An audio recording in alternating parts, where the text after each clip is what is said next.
Middle east में Yemen का Houthi Israel के लिए इतना बड़ा नासूर बन जाएगा, इसका अंदाज़ा अमेरिका तक को नहीं था, क्योंकि वो हूती ही था जिसने हिजबुल्लाह के बाद सबसे पहले इजराइल के खिलाफ मोर्चा खोल दिया था।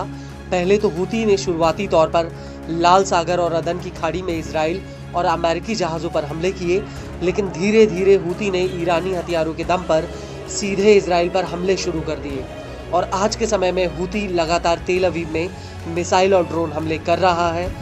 हैरान करने वाली बात यह है कि इजराइल का एयर डिफेंस सिस्टम भी हूती की मिसाइलों और ड्रोन्स को रोकने में नाकामयाब साबित हुआ है और अब इसी कड़ी में हूती ने तेल अवीव पर फिलिस्तीन 2 हाइपरसोनिक मिसाइल से एक बहुत बड़ा हमला किया है।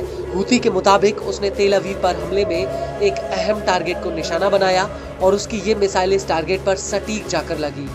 हूती के प्रवक्ता ब्रिगेडियर जनरल याह्या सारी ने इस हमले की जानकारी दी है। उन्होंने अपने बयान में कहा कि जब तक इजराइल गाजा पर हमले बंद नहीं करता, तब तक हूती के हमले जारी रहेंगे।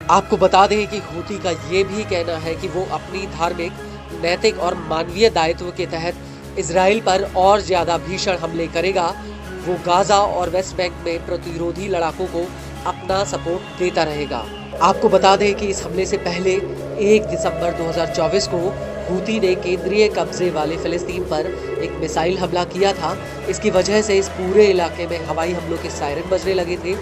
लेबनानी न्यूज़ एजेंसी अल मायादीन के मुताबिक कब्जे वाले फिलिस्तीन और अल-लिद, रमलेह, रेहवोन और बेइर शेमेश में हवाई हमलों का अलर्ट तक जारी किया गया था।